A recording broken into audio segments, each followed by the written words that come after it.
first and foremost, why are grades now so much more important than they were before? Well, in simple terms, it's largely because of the decline of standardized testing as a factor in college admissions. Many colleges, out of necessity, had to remove standardized testing as a required component of college application requirements, right? So what's ended up happening is that other factors have become more important. Okay, now, of course, historically, grades are probably the most important factor anyway.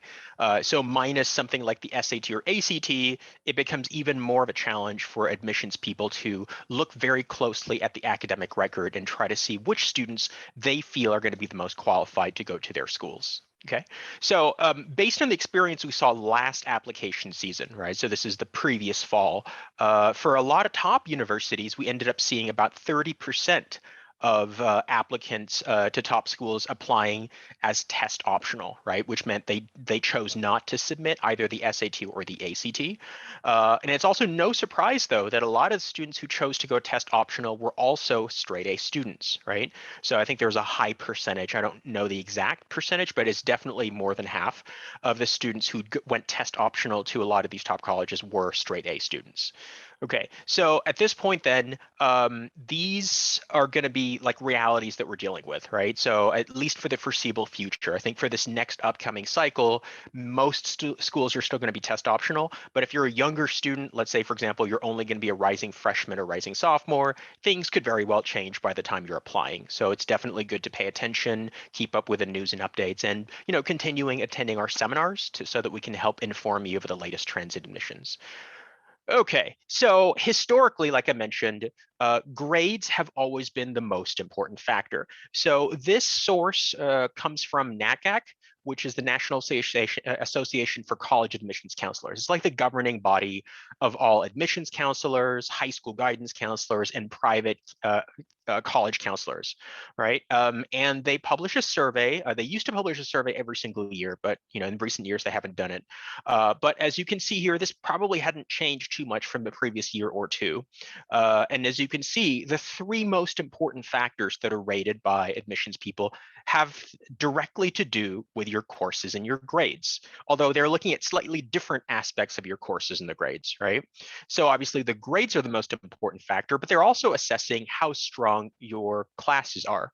If you're looking at other sources, this is also sometimes called academic rigor. How difficult is the schedule of your classes in terms of, are you taking more challenging honors or AP classes, or are you simply taking only regular classes, right? So obviously, like if you're taking more difficult college level classes, that's going to be viewed in a much stronger light than if you're simply taking regular classes. So the big change, of course, here is that immediately below that, you'll notice that admission test scores, SAT or ACT, were the next most important component. So minus that, then it becomes like just a mix of all the other factors. Based on what I've been reading and hearing from admissions people, they just put a little bit more focus on the grades at that point, right? So they take a closer look in terms of what courses the students are taking, what they're doing above and beyond the classroom experience. If they're doing anything outside of that, that also factors in as well. Okay, so how do colleges go about evaluating the GPA?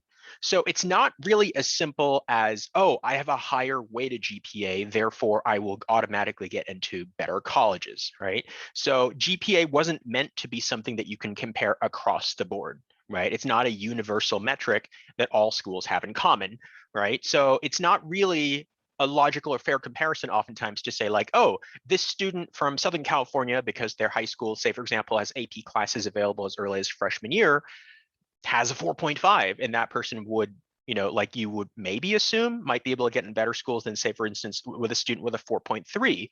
But if you looked at the context of a 4.3 student, let's just say, if that 4.3 student came from a different high school where they didn't offer as many weighted classes, and 4.3 was actually the max or the highest level you could get, then, obviously at that point, they're going to put more weight on the student who did get a 4.3 if that was the maximum that you could get, right? So they try to look at these things as contextually as possible. So they're not simply looking for just a higher number. Okay, so also it's important to note that colleges will oftentimes recalculate your GPA.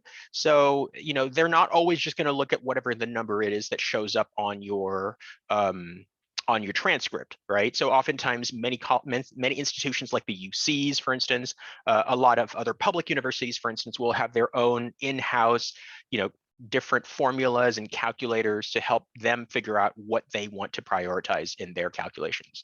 So for instance, like the UCs will primarily be looking at 10th grade and 11th grade. Yes, they'll be able to see the GPA from 9th grade still, right? It's because it's part of the application.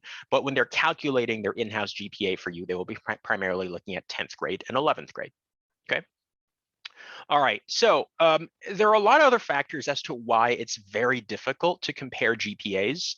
I mean, for one, not every school system even uses the same GPA or grading system, right? So if you were looking at countries all over the world, for instance, right, not every single school even uses an A through F grading system. Some use percentiles, some use like a 1 to 7 scale or 1 to 9, or some don't even use like a quantitative measure, right? They use qualitative terms, for instance, to describe like a pass or a high pass or something like that. So it's going to be really, really difficult then for admissions people to do a straight up comparison simply based on GPA. There are also differences in the rigor of the high school that you attend. Okay, so many of you probably know this by reputation, right? Even within the same school district, there are going to be certain schools where like, oh, that's the hardest school in the district, and there's someone else who goes maybe to an easier school, so that even if that student were to get straight A's, they're maybe doing it with a lot less work than someone who's attending like the hardest school within the school district, right? So and you don't necessarily want to assume that it's not fair that colleges would always view these numbers equally. They don't, right? So if you attend a harder high school, they're willing to evaluate it based on that context. So a student who got 1 or 2 Bs at a much harder high school may potentially even be just as competitive or more competitive than a student who got straight A's at a smaller middle of nowhere high school that is not really known to be very competitive, right? So the rigor and the difficulty of your high school matters. So, thankfully, many of our students at HS2 do attend areas where you're going to have very competitive high schools, not just for California, but actually nationwide, right? So it's an asset, so if there are any students in the audience today, don't get mad at your parents because they sent you to a hard high school. In fact, it's a blessing. It's an advantage for you, as long as you take advantage of that by getting the best possible grades you can. Okay, because if you're, even if you went to the best high school, if you're getting like C's and D's, that's not going to help you any. In fact, it's going to backfire and hurt you. Okay, it's also important to keep in mind that not every school even has a weighted grading system. There are certain private schools, for instance, that do not even offer any AP or honors classes. So they only report an unweighted GPA, right? So that complicates things a little bit more. So what colleges then do is they assemble a history of each high school, right? So that's why they oftentimes have admissions counselors or admissions representatives who are in charge of a certain district or territory. So they're supposed to know all the different high schools in the area, so that when they see a student, they can sort of evaluate that student within the context of what they were competing in, what that was available to them, how difficult the teachers and the classes were in that particular school or area. Okay.